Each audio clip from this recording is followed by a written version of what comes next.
Hey guys, welcome to Herding Little Cows to the Glory of God. We are doing kind of an update video on what's been going on this last week. So first, thank you for all the prayers if you've been following along on Facebook. But last Monday, we had, what's wrong? This guy's eating blackberries and wants more. Last Monday, we had a really hard day with Josiah. So for those who don't know, who are maybe new to our channel, I'm Sarah, my husband Mark, and we have 7 kids at home. Our 11-year-old son, Josiah, has cerebral palsy and epilepsy. So we actually were at the doctor's office now a week and a half ago, Wednesday, talking to the doctor about how good he's been doing and how many breaks we have. Hey, Abigail, can you help your brother with blackberries? Sorry, real life. I don't want him to fall in the bush. So we had gone to the doctor and we had talked about his seizures were well under control. We were happy with how things were looking. She was willing to give us emergency medication if we needed it. And that we were all on the same page that Josiah did not need to be on a daily medication. And I know that might sound crazy to some people who are watching this video because I know that medications can be very good and can actually stop seizures. I have friends who are on seizure medication, and as long as they take their medication, their seizures are very well controlled. Josiah has had 4 medical trials where he has tested out of that's my mom in the background.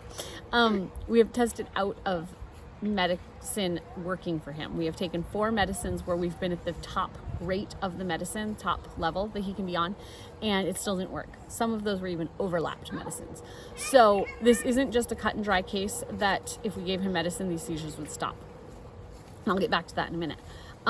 So for those who haven't been hearing along, last Monday, so this was like 5 days after we were at the doctor's office, Josiah started having some seizures, which for Josiah, he occasionally has clusters of seizures where we will go weeks without any seizures and then we'll have multiples on a certain day. And that's not totally unusual. There were some things, usually we can see what kind of pinpoints it, like maybe there's bad weather coming in or different things like that. But on Mondays, we don't know exactly what was happening except possibly a growth spurt. So Monday he started having some seizures. He was having a hard time that day, but he was like coming out of them and then going back to playing and doing his normal thing. So it wasn't really a huge deal. It is a huge deal. It's a big deal anytime your child has a seizure, but it has become our normal for the days that he has seizures. So he had a couple seizures over the course of a couple hours, but we were fine with his recovery and all of that. He then actually had a long break between the last one and this next one that I'm going to talk about. And so we thought that the seizure activity was actually getting better. But he had a seizure where he didn't come back to baseline. So he had a seizure where the seizing stopped, but then he didn't come back to his normal talkative, normal self. And depending on the seizure, depending on what time of day, depending on how he slept the night before, that baseline can take different amounts of time to come back to. So we were watching him carefully, but we weren't terribly worried about it, if that makes sense. Like, not we have to give him an emergency medication to stop something or go to the hospital. It was a matter of we're going to keep watching him. So Mark or I stayed with eyes on him this entire time.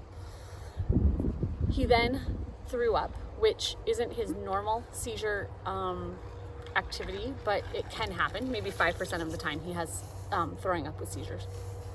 But he then had another seizure that wasn't stopping. So because the seizure wasn't stopping and because of the risk of aspiration because he had thrown up, we decided it was time to go to the hospital. So we live in a small town with a volunteer ambulance service, and they are great. I'm not saying anything bad about the volunteer ambulance service, but we live on the side of town closer to the hospital, and it was easier for me to jump in the car with Naomi and get to the hospital, where we got safely with Josiah. My mom met us there and we were taken right back.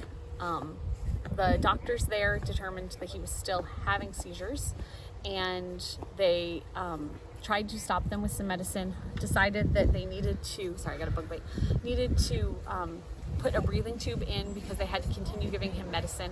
And at some point, the medicines can cause the airway to kind of get paralyzed and not be able to stay open. So while he got a breathing tube, while he still had an airway, but they were going to have to give him so much medicine that it would have been could have been a problem for his airway. So that's why we were given a breathing tube. At our local hospital, it's a very small hospital. We don't have like a triage we have a triage. We don't have a trauma center or anything here. So when they have to intubate a child, they immediately start working on plans to get them to the bigger hospitals in the area. And I will say that the hospital here was great. The respiratory therapist who was working on him was doing all the things that she knew how to do, and she was doing great. The doctor was able to place his tube perfectly on the first time. Like, everything went smoothly as could be. They just needed to continue giving medicines because the seizure was not stopping. So they finally got, I need to say, you can go do whatever. Okay. So anyway, they had to go, they put the tube in, started making decisions on what to do, and they called Life Flight. So the helicopter service for here in Maine is Life Flight, and the helicopter sends us to Portland, which is our big hospital that has a children's unit. So all of this happened. It's a whirlwind of activity. I don't know exactly where things happened, but in the midst of this, the seizure did stop. But at this point, we're already intubated and we need to be moved to a bigger hospital. And I was told that I could fly on Life Flight. That was a whole unique experience in itself. They had to ask me how much I weighed to see if I could get on the flight with them because of the amount of stuff. And when Life Flight got there, Josiah's seizure had stopped, but he wasn't sedated well enough to be put on the airplane. He was stable, so they wanted to get him more sedated before they put him on the helicopter. So that took a while, but again, everyone was doing their jobs well, and at this point there was not a fear for Josiah to lose his airway or anything like that. So they sedated him more and more and eventually put us on the helicopter, where we flew the 25 minutes it took to get to Portland. It typically takes us about an hour and a half to get to Portland, so it was much quicker. Again, I had never flown on Life Flight. It was very bumpy, it was very crazy, but after about 5 minutes and realizing that we weren't going down and the bumpiness was all part of the trip, I was able to just sit and pray and thank God that the seizure had stopped and that we were on our way to Portland, where we would be getting more help.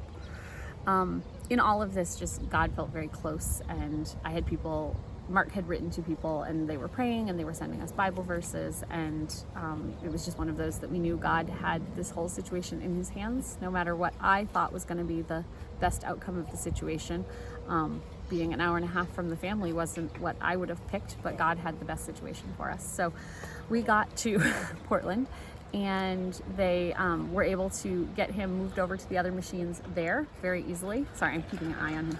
There's Mark's with him too, but they were able to get moved over to the other machines very easily, and things went well from there. They actually were able to start weaning him off the medicine very quickly. We got to the hospital about midnight, and they were able to start taking him off all those medicines he had been on, and about 6 o'clock in the morning, they were able to take out the tube, and yes, they were able to take out the tube, and we actually had a double rainbow outside our window right about the time that he was waking up to be able to get the tube out. So we had to stay in the ICU, the pediatric ICU down there, for multiple more hours. They moved us to a regular room that night. So this was late Monday night into Tuesday. Early morning is when we got to Portland. We stayed in the ICU till Tuesday evening, where they moved us to a regular room, and we stayed in the regular room till Wednesday evening, supper time. So in all of it, everyone there was great. We had the care that we needed. Along the way, we had some people reach out to offer us help.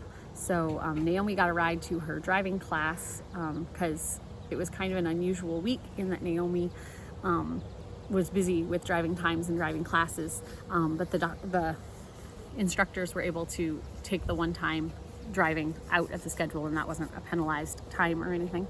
My mom stayed with me at the hospital until the helicopter took us, and then she was able to bring the family down on Tuesday to Portland, so everyone was able to visit him in the ICU, which was a great thing for all of them to be able to see him, because I had left after putting the kids to bed and they didn't understand why mommy wasn't home and what was going on.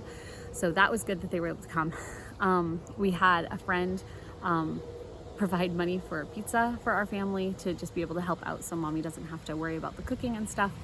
And I had another friend who drove an hour and a half, not where we live, an hour and a half somewhere else, to drive down to Portland to get us to drive us back home the hour and a half, and then drive whatever distance it is from our house back to her place, which is quite a ways away, probably about an hour and a half. So that was an amazing blessing. So thank you, Leanna, for that. And then the prayers and the things that were sent. We got home Wednesday night, right about the time people were going to bed. So we snuggled and gave hugs, and then spent Thursday just snuggling and talking about all our experiences and telling Josiah what had happened, because he didn't remember any of the hospital, or any of those things that went on. I also want to say on that list of people thank you, Rachel, for offering to come when you were in Portland. Things were crazy until I was able to contact you. So all of that, it was really good. We got home Thursday night. We had an uneventful Thursday, an uneventful Friday. I was planning on doing this video, and just things were coming up. We were having a good time. And even Saturday, for the day, Josiah was acting much more normal. His memory is better. Just the amount of drugs they had to give him made him kind of clumsy and short-term memory and issues like that. But then I was going to do the video before this, but last night Josiah started having more seizures, and nothing that we've had to go to the hospital for, but he has had, I don't know, 10 and 12, I don't know, I have them written down, over the course of last night and today. He didn't sleep much last night, and it made for a very long night and a long day. So we did go out to church. We were able to go there, but he had 2 seizures while we were at church. He's had a couple since we got home. So this is Sunday afternoon. Josiah is a very complex case. And just because you see us like at church this morning, Gideon, don't climb up. He's trying to climb a ladder in the woods. Just because you guys see us at church and that type of thing, Josiah's not better. Josiah's issues can, at a moment's notice, go to starting a seizure that doesn't stop. And so we keep a bag with us. And our sermon today was about being anxious and being worried about God not being in the problems you're dealing with, and God not being there. And that is totally not how we felt in this case. Like, in the whole thing, I definitely felt God's presence in it. But there's also the idea of being wise, and so we keep a bag with us that's prepared to go to the hospital. However, it didn't work this time when we went to the hospital on Monday, when he had the seizure that didn't stop, because on Life Flight I couldn't take a bag with me.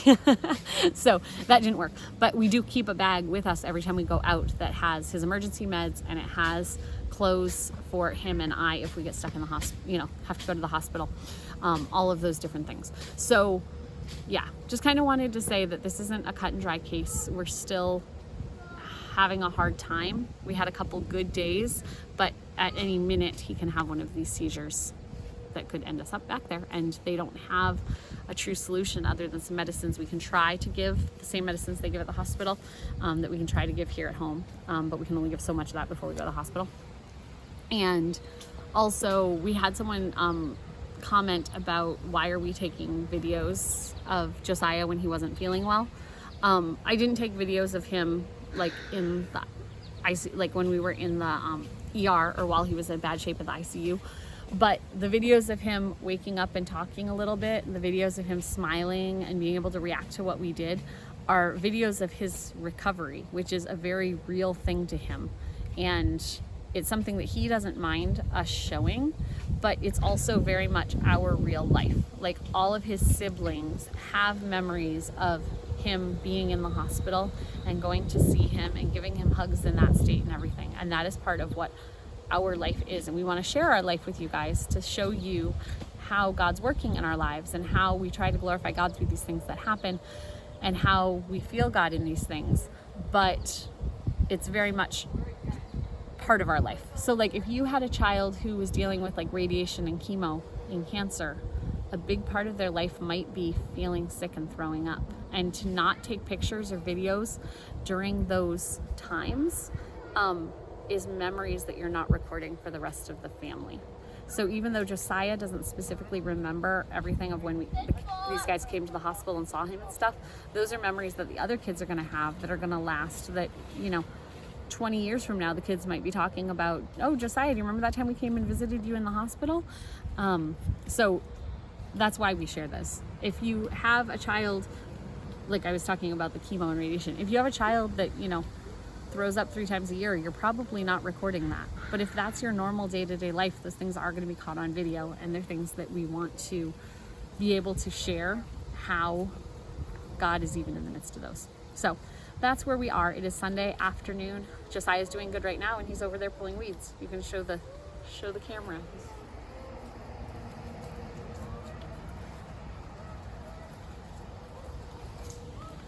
But like I said, this is not a cut and dry case, and we're all sitting out here prepared, and people know who's to take who if he has a seizure. So it's just a glimpse into our real life. I know it's something that most people don't have to think about because their 11-year-old is much more self-sufficient than ours. But Josiah, if he wanted to go use the bathroom right now, since all of us are out here, someone needs to go in the house with him to make sure that he's safe. And that is what it is. So we just wanted to share that with you. Thank you guys for praying. We'll try to keep you updated. We'll see you guys next time on Herding Little Cows to the Glory of God.